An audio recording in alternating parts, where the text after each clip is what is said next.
Swayam Prabha. Digital India. Educated India.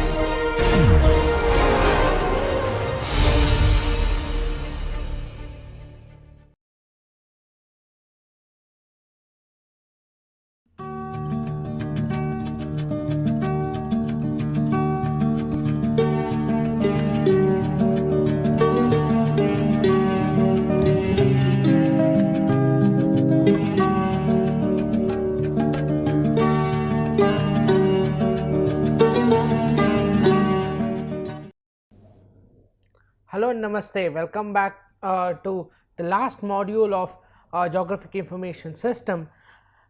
This module is basically basically done in keeping in mind two things.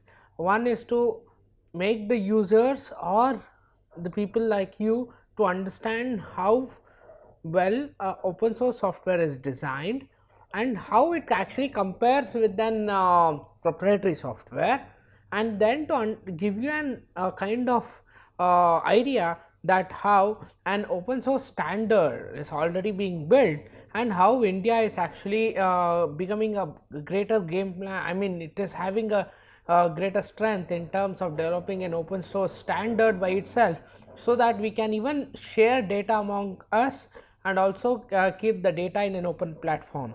So this module is maybe also encapturing some of the aspects that we have already taught, for example the softwares, but I would deal with it in a very simpler and non-detailed manner. But this is to just give you an entire view of what is open source software and how it can be used by you. So every researcher who is actually understanding this course can use this open source software for whatever research he or she is doing.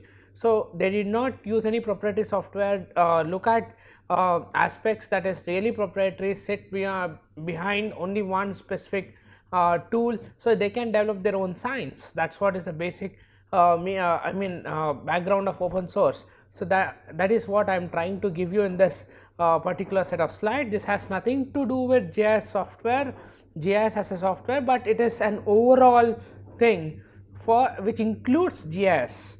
Okay, so that's what it means. So let us, in the first lecture, let us learn about what do you actually mean about open source software. So in this slide, in this particular lecture, I would cover what do you mean by open source, what are different domains. For example, Open Geospatial Consortium is there. Then what are the standards in an open source, if you look at, then what are the organization structure, then membership and collaboration. So these are some of the things that we would look into. So when I say open source, so whenever people speak that open source, what is source? Source is where you have built the science, the science behind a tool, right? So now if you say open source, which means the science that is in the form of a programming language that has been written as a coded language is now open for anyone to modify and use by their own for their own applications. That is called an open source. So literally when I say open source is an iterative development model, promotes free redistribution. Please be careful here when I'm saying it promotes free distribution, okay, right, and access to end products design and implementation details.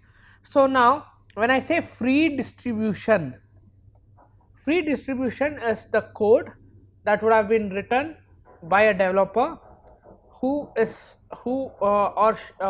he or she wants to share their code, their output towards for goodwill of the society. Then it is also to access the end product design.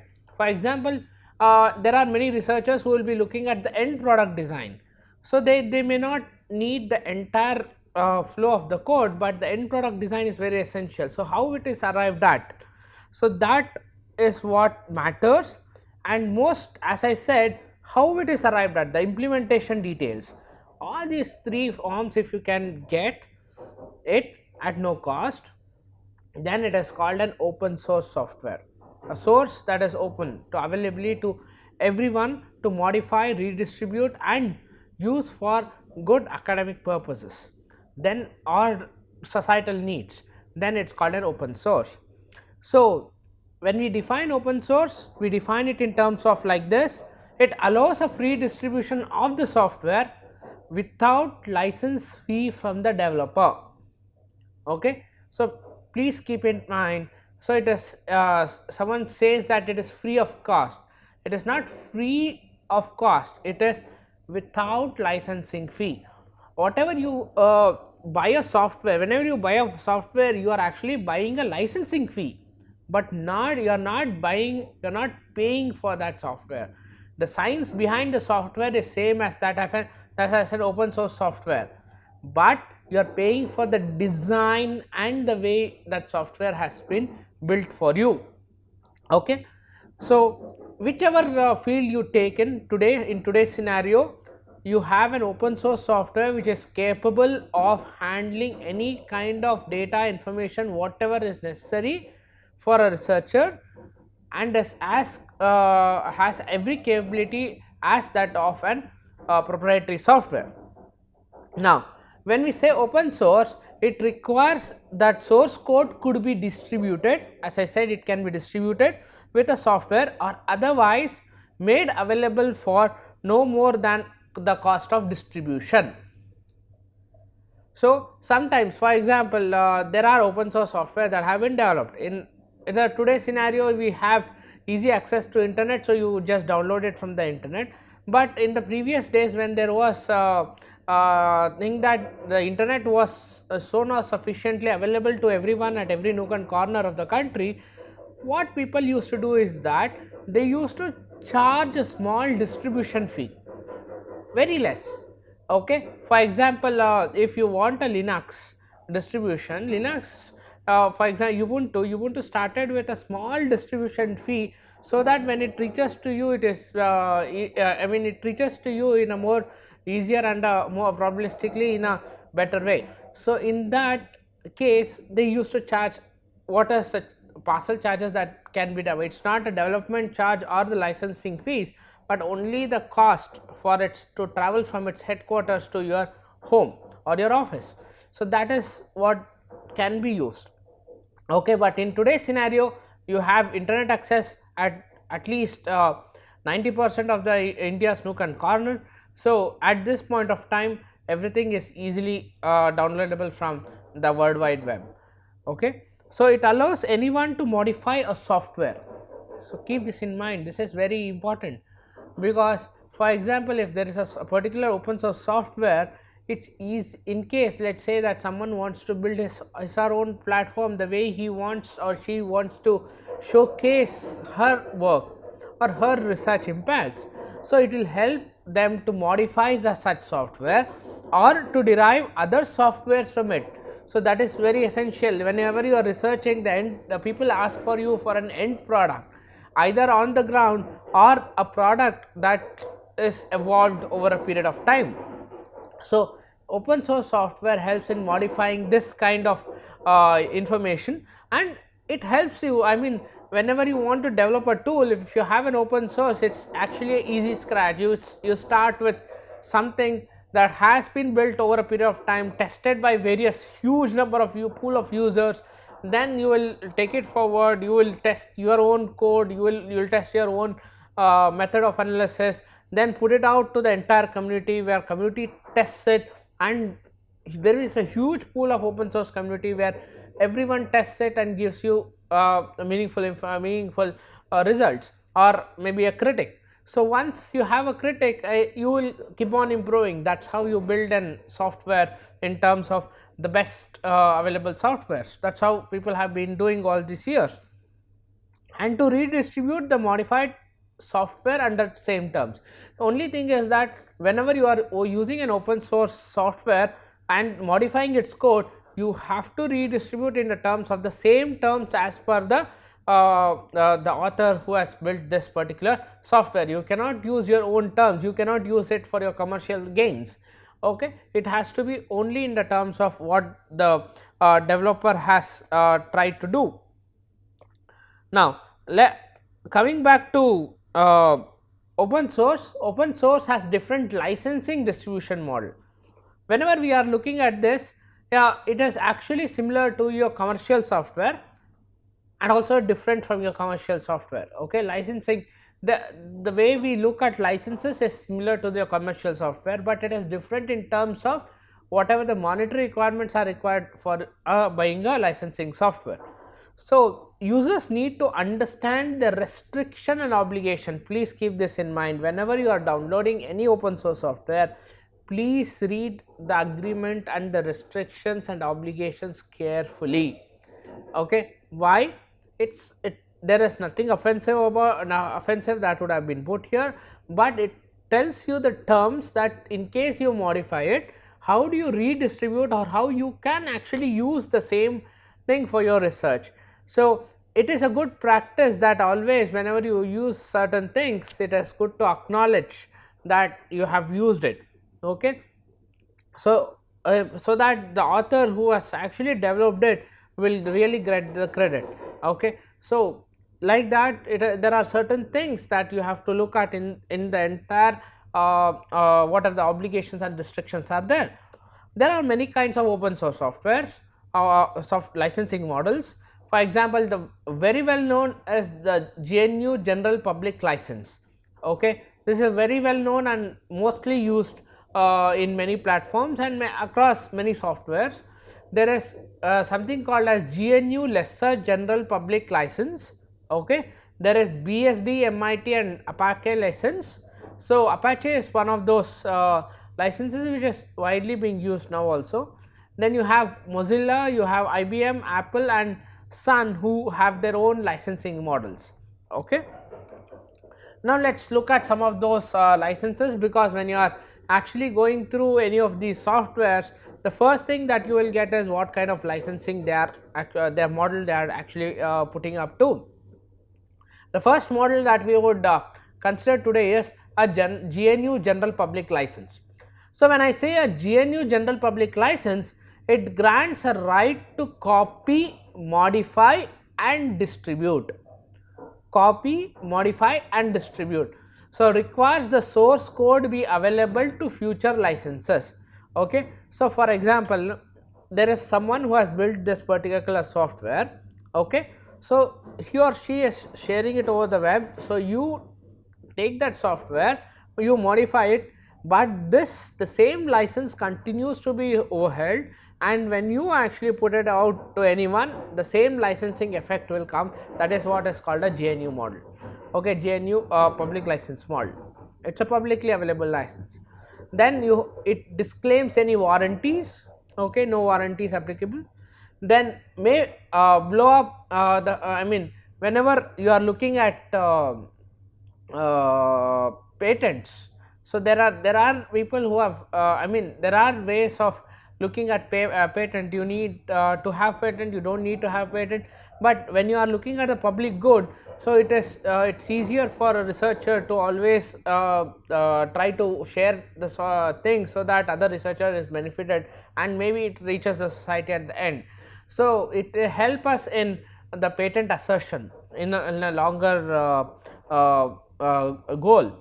And when you look at GNU Lesser General Public License, that is called LGPL, it is nothing but a GPL, but the rider here is it is much easier to license to combine the LGPL code with the separate program and distribute it. Okay, whereas in a GPL code, the same licensing effect has to be taken, but here you can club two softwares, or club the software that you have developed with another open source software and redistribute. Okay, that is very important here, and redistribute the combination under the separate licenses. So when I look at LGPL, you can have your own license, but only thing is that it cannot be again for commercial users. It has to be for the use by any other public for good. And you have open this particular licenses, especially the LGPU. These often be used with the open source libraries. Nowadays people have developed a huge number of libraries whenever you are using either Python, whenever you are using R, whenever you are using any other software, huge number of libraries have been developed. So most of these libraries are under LGPL. So when I say LGPL, so you have a right to combine, modify, whatever, but finally it has to reach the next person who may be benefited by this. So and it is compiled into an application and can be compiled to an application program. That is very important in terms of using a software. Only thing is that you cannot do it with a commercial purpose.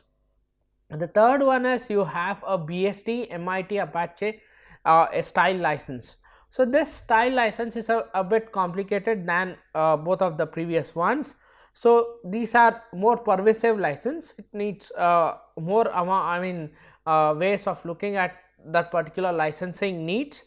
For example, how the licensing is done, what kind of licensing has to be there, how the code has been coming into the software, so how the interactions happen. So all this needs different types of licensing. Generally these allow free distributions, modifying and license changes, much like the public domain software. Okay, but when you are looking at this, it may even stop a future open source requirement at a particular point of time.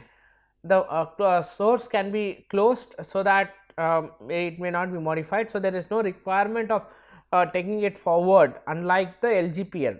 Okay, there you have to take it forward, whereas here it may not be going forward in terms of redistribution. Then it may require an attribution. Various variants may include non-standard restrictions also. So it is up to the user to have what kind of restrictions he or she wants to put into that particular software, a user, or any kind of restrictions that he or she wants to get in. So that is where these licenses are a bit permissive and more complex. And yeah, it disclaims warranty as such and subject to third party patent claims. So you can have patent claims, but even by third party. And when you look at open source softwares licensing needs, most of the open source softwares are licensed under the GPL based license. So when you look at BSD and MITx, they have less than 10% of the total contribution worldwide, whereas GPL contributes to almost close to 65 to 70% of the licenses that are built today. Okay, whereas when you look at the source codes or the libraries that have been built for various analysis, that has been built with terms of LGPLs. Okay, whereas the softwares are built in the terms of GPL licenses. Okay. Now how did this open source so now you understood why the licensing is important, what do you mean by open source, but why did we start an open source? So open source is basically to give a user a powerful thing without any cost. Okay, the cost of any GIS proprietary software is too high when you have to handle it. So to give the same feel and same professionality in terms of a normal user, an academic user, or any user who may not be able to afford an proprietary software, and most importantly a user who can academically or who can research on various needs of the society by using the code that has been already developed and need not put another effort in developing the code. So similarly, the first thing that evolved was in 1970, where the Unix operating system, most of you would not have seen it, but if you have used it, was a wonderful operating system in terms of the way it used to handle data. So Unix operating system was developed at Bell Labs later. So AT&T enforces the intellectual property rights and closes the code. So that was the first thing, but unfortunately the code was closed by AT&T. Now in 1983, Richard Stallman founds the Free Software Foundation. This is considered to be the first and the foremost turning point where the open source software revolution started.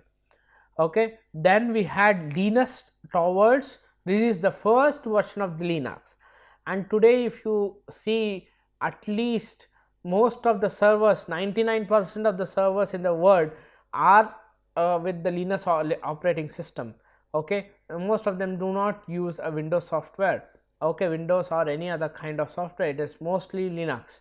Okay, so that's how it started evolving. It was the first Linux it was developed, it was completely in terms of no GUI, but today if you look at it as extremely user friendly and can boot in, can do any kind of work that any of the other operating system can do, whether it is Mac, whether it is Windows or any other operating system that you name. So then in 1997 Debian free software guidelines was released. This was the first in terms of guidelines where how the software can be developed, what kind of licenses can be used by those softwares, and most importantly the Debian source extension, how it can be used in order to redistribute such software was first put forward. It was, and if you belong to 1980s 1990s where you were born, you would have surely heard about the Netscape Navigator, excellent browser that was first introduced, which was hugely used by everyone, whether it is Windows, Linux or Unix operating system. So that was started in 1998. So that source was also released to the user community. So a lot of it evolved to a very large extent until you had a lot of other open source software which was more competent, released somewhere in 2006, 2007 and so on. Until then it was Netscape Navigator which actually had a real flavor of the first form of usage in terms of software or an browser. So when we look at the entire open source development, the first thing starts with the documentation. So when you have, okay, rather than documentation, let us say a core developers, first the core development happens, okay, then you have people who will document it and people who will actually patch it. Okay, there are certain documentations that has to be done when the core development happens, so that will be done by other set of people. So then they will have patchers who actually look at what may be the issues in your software. Like for example, there are bug reporters who report the bug, they will test first the beta version is released, it is tested, so that will be reported if there are certain bugs when users use it, and that is reported to the the core developers where are the patchers who actually release patches so that these bugs are addressed or if there are issues that are addressed.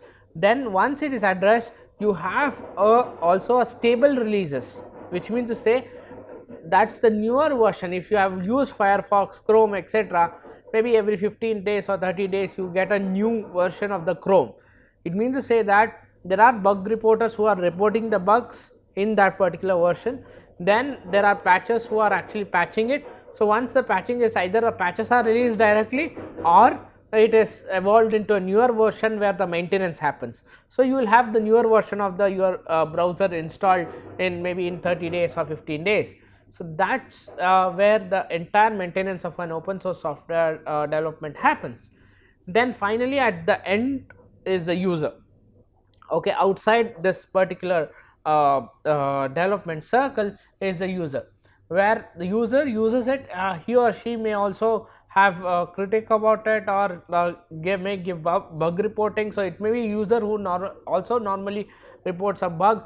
Also there are users who just use it for their own good, and there are users who are basically looking at the software as an source. Okay, so this is how normally an open source development happens. Now when we look at the entire model, okay, this was from the wiki that I could get this model. It strike me it is quite interesting in terms of the development model. So when we look at it, the first thing or the first thing is the coding. The particular software is coded properly. This software will have new feature funders. What are the different new features that this software has already with the existing software? Then once that is done, there is a documentation of this particular software, what are the different ways the software works, what are the extension it can carry, what are the different the support that it has, all of these okay can come in terms of that. Then you have a community funded developers. For example, there are a community of people who actually develop a particular software and that will be used. Then you have a consumer of this contributor, okay. Then you may have a consultant or a contributor. Many a times it is consultant, but many a times it is contributor who is actually developing the software. Then you have ideas and money in the code out, in case you are looking at that part. Then there is a code and the money in, which means to say that the better the code you have, the better the money in. So this is the entire development model that was proposed, that is actually running. So I have put this in terms for you to understand that it is not just you are developing the code, it is also becomes your own idea. Maybe on a longer run, once it is developed, completely revolutionized in terms of new software, so it may also give you some aspect in terms of the profitability, okay. The model that you adopt will have its own ways of looking at it. So that's why I have used this particular slide. And then you have when you look at the recent advances, very recently, if we take last 1 decade, there has been a huge growth in terms of open source software users. But if you want to point out a very few things, the first thing was Indian government, that is the CDAC NCST, released Linux in almost 12 languages. Now it is 28 languages. So it has increased. Now most of the Indian languages are being translated, and Linux is almost available in most of the languages. And Red Hat and Fedora have been extremely profitable in last couple of years, which means to say that there has been an interest towards developing the open source software. Red Hat and Fedora are two Linux distributions, two types of Linux distributions, and both of these companies have been extremely profitable. Then you have Sun, which released the Java desktop system, okay. So that was a kind of revolution, but later it really died down. And most important thing is that the virus, whenever you are a window user, the first thing people ask is how many virus is affected to your window. If you don't have a proper software which checks this virus and keeps it out, virus or a Trojan or any of those kind of things that actually affect your maybe anything that you store in your system. So this also has certain effects. So that was removed by an open source software, because this is not for profit. So normally an open source software, when it is distributed, it is considered to be an virus free. It's normally virus free. Then China, Korea, Japan are working on an open source Asian OS. In the previous year you could have seen the first version of it, but yet the full blown version has to be released. Then Brazil and many governments across the world recommends Linux in the government, including India. So now India is closely looking at shifting its environment into Linux environment, so that it's much easier for so that it maintains the security standards across its government offices. Then you had probably in 2016 or 17, Munich shifts about 14,000 desktops to its Linux. So it shifted completely towards Linux. Then you had Nudge, an open source search engine. Now you have a lot of open source search engine which is parallel to even Google. So you can have have parallels with Google, which is just giving you an open source search. And you have Windows PCs for almost closer to $169. Okay, so Windows was an alternative to Windows, but had an open source and combined the effectivity of the Linux. Okay, so that was released for about $169, and various flavor came up to $199 or maybe $200. So when compared to other operating system, the entire PC was costing much lesser than what other operating system were.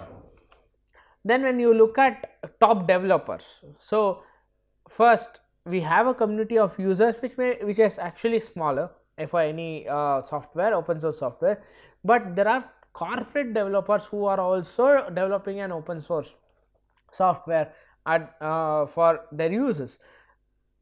The top developer, one of the top developer is Sun.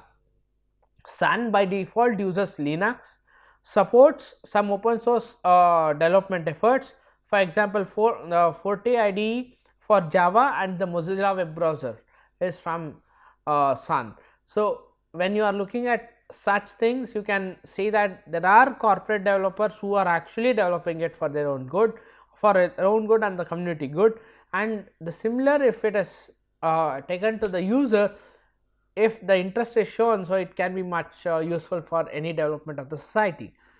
And you have Apple, it released its core layers of Mac OS server as an open source BSD operating system called Darwin.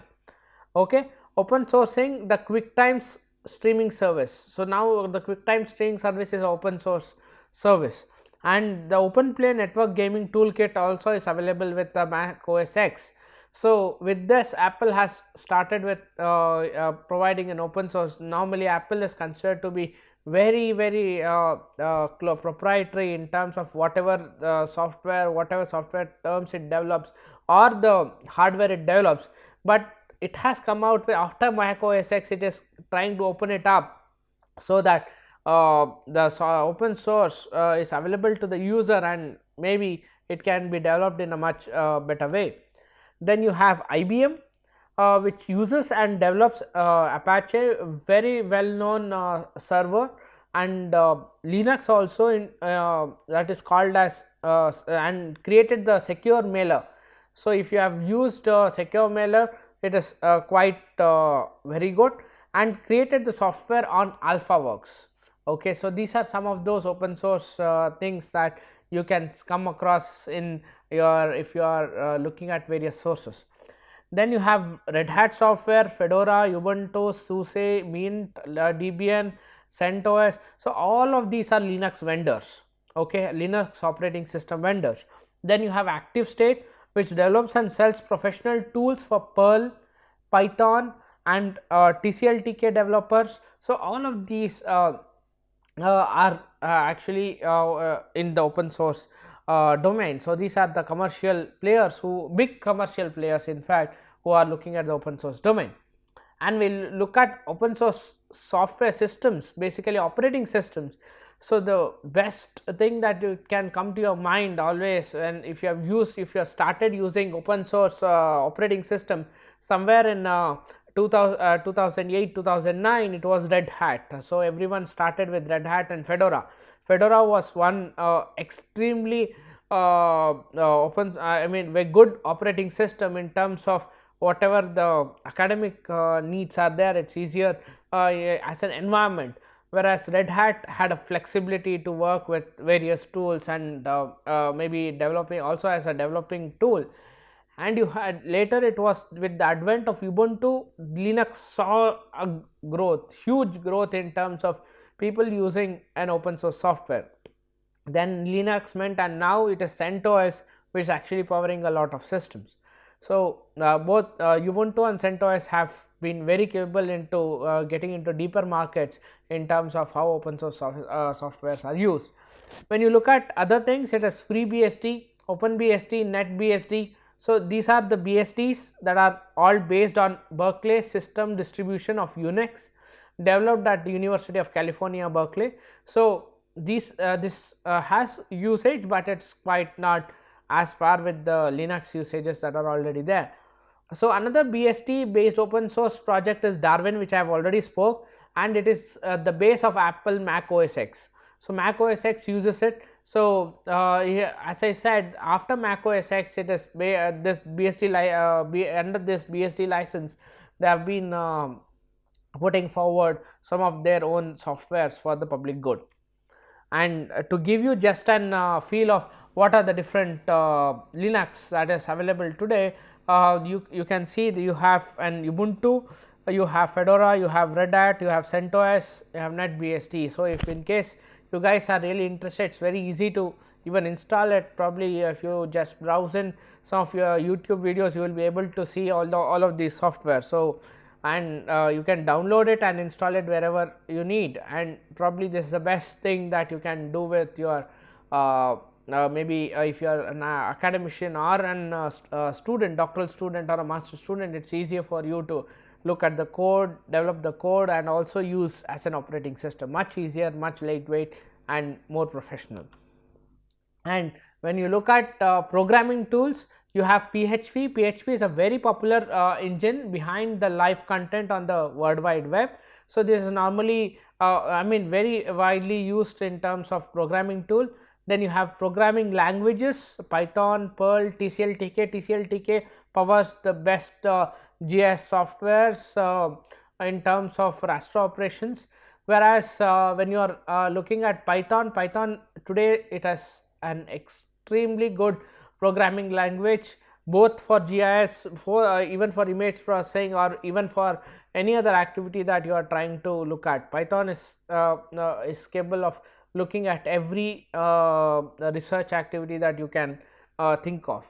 Then you have GNU compilers and tools, where for example it is GCC, make, autoconfig. So, all of these are different tools, the programming tools that are there out today, which is open source.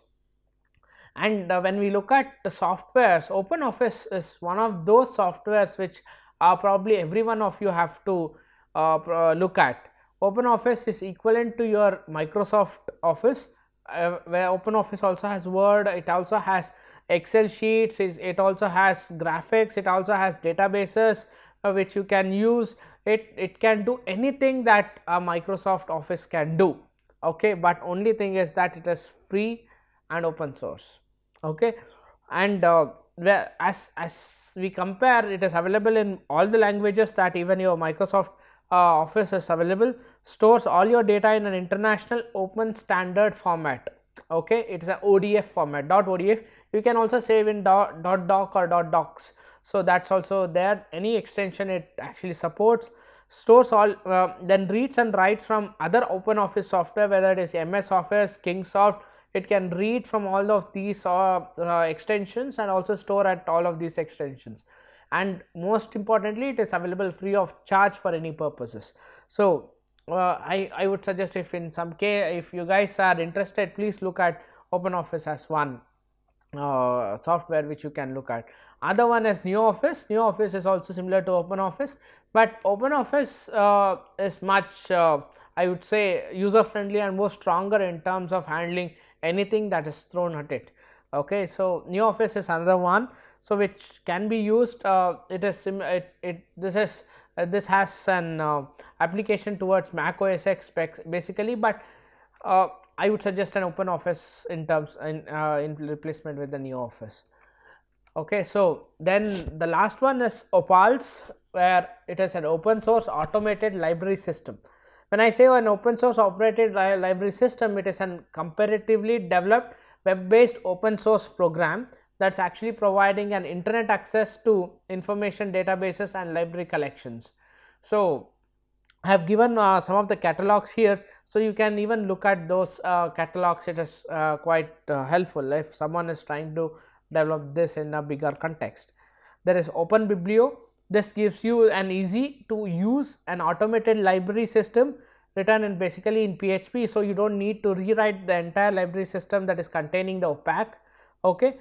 Circulation, cataloging, and staff administration functionality. So, if in case you are using it for your office, you can better use an OpenBiblio than buying a software that you will not have a control on.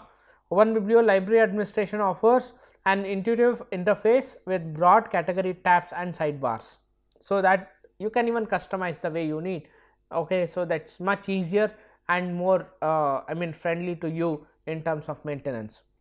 Web browsers and email, I have spoke about Mozilla.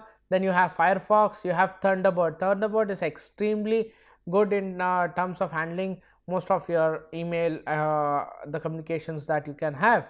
Then you have digital collection management like DSpace and Greenstone, which is also widely used. Now, DSpace is one of those widely used in terms of open source softwares. So many of you may like how the blocks or the content management systems. So you have WordPress, you have Joomla, you have Flown, you have Modex, Drupal. Drupal is one of those extensively used content management system, and if someone wants to conduct a course, online course, then people may look at Atutor. Atutor can help you develop the entire module without much hassle. So that's one of the content management system that is available as an open source software. Then these are some of those which are there. I'll speak with each of these. For example, in my next class I would speak about OS Sim, then GRASS, then GeoServer would be I would one of my TAs would speak about the GeoServer, probably give you a flavor of GeoServer, because in today's context it forms a very important aspect of how you handle a data. Then you have GDAL. I'll speak about GDAL in my next slides, and QGIS, which we have been speaking in the last 2-3 sessions. Then these are some of the example of desktop systems. You may have heard about R. R is extremely good, capable software for statistical, analytical, or any kind of programming. It's extremely good for background. I mean, R is a good software. Then you have a database engine, like for example MySQL, SQLite, then the DBF. So all of these are quite good in terms of an open source software. Please, you can, and this most importantly is available in most of the operating systems. Okay, so whenever you have time, so you can explore all of these. Okay, so coming to the last part, the summary. So we spoke about what do you mean by an open source. So I'll speak about open space, I mean Open Geospatial Consortium. I just said about OGC, but I'll speak about more about Open Geospatial Consortium. Then we looked at standards, the organization structures, and most importantly we looked at different softwares that an open source has, and licenses that this particular software offers. Then it is the rest, probably I'll take it up in the next class as it comes. So we'll meet in the next class. We'll look at OGC, etc., in a much better way, and also some of those softwares which I have not touched here. I'll give you an introduction to that. Also some of the softwares which are used as an urban analytical tools, I'll give an example of all of these. Thank you very much.